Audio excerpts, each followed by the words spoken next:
اكيد فايت وقع لك هذا السيناريو في كل ليله كتكا من بعد سوايع ديال السكرول كتبقى تشوف السقف كتقول واش غنبقى حياتي كلها بحال هكا لا قرايه لا خدمه لا مستقبل غنبقى بالتليفون والماتشات والافلام نهار كامل انت غنتبدل واش هذا الشيء ما طلعش لك في راسك وكتبقى تعاتب راسك مزيان خصوصا ملي كتكون عارف راسك عندك القدره ديال انك دير شي حاجه كبيره وانك بصح عارف شنو بالضبط اللي خاصك دير عارف كاع الحوايج اللي الا درتيهم غتبدل حياتك 180 درجه ولكن الغد ليه ما كتفيق كتبقى شاد التليفون بحال الا ماشي غير البارح بقيتي كتعاتب راسك واحد الساعه ونص ديال المكانه قبل ما تنعس ونفس السيناريو كيوقع كل نهار بحال الا غادي في شي متاهه كتعاود دوز من نفس البلاصه من نفس الموقف مرارا وتكرارا وانت طلع لك هذا الروتين في راسك ولكن شي حاجه كتخليك في بلاصتك ديك منطقه الراحه ما كتخليكش تخرج منها فإلا كنتي حتى كتحس براسك كتعيش هذا الشيء وكتقول راه المشكل واقيلا في العجز ولا راه المشكل راه في الدوله ولا كاع دوك نظريات المؤامره اللي كيدوروا في راسك كل نهار فخليني نقول لك باللي راك غلط انت غير كتحط اللومه على امور خارجيه اللي ما عندكش عليهم كنترول باش ما تغيرش وباش انك ما تاخذش خطوه وتبقى ديما في بلاصتك ولاعب داك الدور ديال الضحيه فإلا بغيتي تخرج من الدوامه اللي كتعيش فيها كل نهار خاصك تامن بانه المشكل الاول والاخير كاع هادشي اللي كيطرا لك واللي كتعيش فيه هو انت والقرارات اللي كتاخذها كل يوم خلينا نفرض حتى ولو انه ماشي الغلط ديالك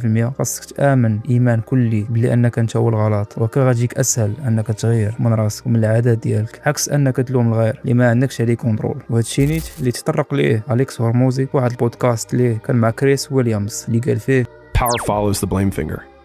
So like wherever you point the blame finger is where the power follows. And so it's like if you point it at the government has the power. If you point it at your spouse and say like it's their fault that I'm not in shape, it's their fault, they never let me do anything, it's like, well, you're giving them all the power. And so it's like until you're like it's my fault, it also becomes my responsibility. What is? What if it's not your fault? It doesn't matter. And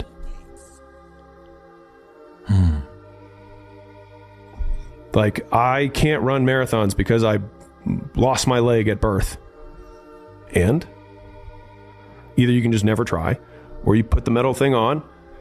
and you do it anyways. اذا فالعدو الوحيد اللي كيوقف ضدك كل نهار هو نفس الشخص اللي كيتفرج فيه دابا فالعقل ديالك كيبغي ديما يحافظ عليك ويحميك من اي مصدر ديال الخطر وهادشي مزيان من واحد الناحيه ولكن من ناحيه اخرى فالعقل ما كيفرقش ما بين الامور اللي بصح كتشكل عليك خطر واللي كتخرج عليك وما بين الامور اللي كيتوهم على انها خطر ولكن فالحقيقه انها كترجع لك بالنفع لمجرد انها صعيبه بحال الرياضه ولا الدوش البارد فاي حاجه جديده اي عاده جديده عقلك كيترجمها مباشره خطر وكيبدا يخترع ويبدا في الاعذار لدرجه انه كيجيب لك شي اعذار كتبقى غير تشوف وتقول Oh my god, bro. Oh, hell no, man. وحتى انت ماشي من العاكزين كتمشي معاه في الهيد ديالو وكدوز سيمانه جوج شهر شهرين عام من عمرك وانت باقي في نفس النيفو اللي كنتي فيه هذه عامين دابا غتقول لي اوكي فهمتك ولكن شنو هما الاسباب الحقيقيه لمورا هادشي كامل فكاينين 3 ديال الاسباب مهمه واساسيه اللي كتخليك في هاد الكونفور زون اول سبب هو الخوف من الفشل ماشي من الفشل بالضبط ولكن من نظره الناس كتفضل انك ما تبداش على انك تبدا وتفشل وتبان في شكال قدام بنادم كتقول دابا تخيل معايا نضرب مجهود نتعلم ونخدم ونضرب تماره في الاخر ما نوصل حتى شي نتيجه وكتنسى بانه غير لو فات ديال انك تعلمتي حوايج جداد ولا انك غلطتي فراه هذا بحد ذاته نجاح فالنجاح ماشي ديما كيكون عباره عن حاجه ملموسه بحال دار طوموبيل الى اخره فغير الا التزمتي بصلاتك راه هذا نجاح قريتي غير شي صفحه من شي كتاب راه هذا نجاح اي حاجه ايجابيه درتيها واللي ما كنتيش كديرها قبل فاعتبره نجاح فإلا امنتي بهذه القضيه ما عمرك تولي تخاف من الفشل وغتولي ديما تقول اوكي حتى الا فشلت على الاقل استفدت حوايج جداد ودوزت تجارب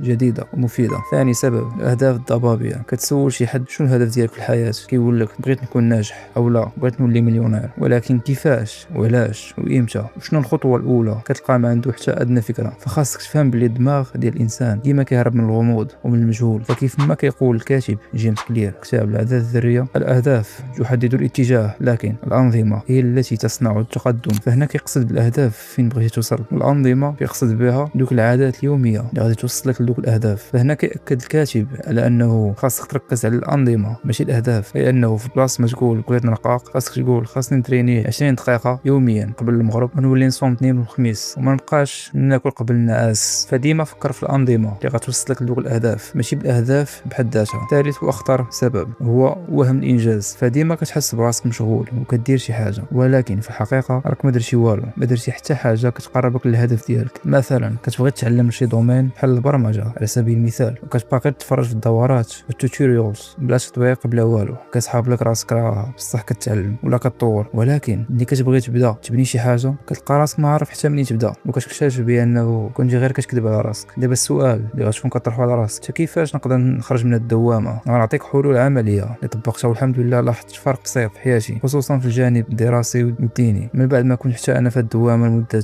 عامين. الحل الاول حيد كاع انواع المشتتات، فالمشكل اللي كيخرج علينا هو كثره الاختيارات. بطبيعه الحال الا كان قدامك يا اما انك تقرا كتاب ولا تخدم شي بروجي ولا انك تسكرولي، بطبيعه الحال دماغك يختار السهله ويهرب من الاشياء اللي صعيبه اللي كتعتبرها كخطر كما قلنا في الاول ديال الفيديو. دونك حيد السوشيال ميديا ولا الانيم ولا اي حاجه كتخليك مشتت وخليها حتى الاخر ديال النهار. ديك الساعه باش ما غتلقى على تليفون ولا انستغرام، قرار ديال انك تنوض تقرا ولا تريني غيكون اسهل بكثير. الحل الثاني قسم الهدف ديالك لاهداف صغيره، ما تقولش بغيت نبريباري هاد الماده كامله وقول غادي نبدا غير بالدرس الاول غير نفهمو بعدا، والغد ليه نخدم شي تمرين ولا جوج عاد ندوز للدرس الثاني. هكا غتجيك القضيه اسهل، وهاد اللعيبه طبقها على اي عاده اخرى بحال الرياضه ولا حتى الصلاه، فكما كيقولوا العرب مشوار الألف ميل يبدا بخطوه. الحل الثالث راقب راسك، كل نهار سول راسك شنو درت اليوم مزيان وشنو الاغلاط اللي درت، واش قررت الان الجول ديالي ولا بعدت عليه، وإلا كنت غنصحح غلط واحد غدا شنو غيكون هذا الغلط. فما يمكنش نبدو شي حاجه اللي ما واعيينش بها. الغلط اللي كنا كنديرو في الاول هو انك كنتي كل ليله كتلوم راسك على شنو درتي، ولكن كاع ما كتسول راسك شنو خاصني نبدل الغد ليه، فخاصك ديما دير النقد البناء ماشي داك النقد السلبي اللي ما عنده حتى شي تاثير ايجابي لك. واخيرا فاصعب حاجه هي البدايه. 90% ديال الناس كيحبسوا مع اول عثره، ولكن الا تجاوزتها كلشي كيسهل مع الوقت. دابا عندك جوج اختيارات، يا انك ترجع لنفس العادات ونفس الحياه ونفس الدوامه اللي كنتي عايش فيها، او لا انك تبدا اليوم ولو بخطوه صغيره وبالامكانيات اللي متوفره عندك دابا، حيت في الاخير ماشي مهم السرعه اللي غادي بها، المهم هو انك ما توقفش. فاذا بغيتي تعرف اكثر على مخاطر السوشيال ميديا على حياتنا كيفاش نتخلصوا منها بخطوات عمليه، تفرج في هذا الفيديو. وإلا عجبك المحتوى ما تنساش تخلي معك متابعه وشي تعليق على المواضيع اللي تبغيو نناقشوا في الفيديوهات الجايه، وديما دير في بالك جاي غير الخير.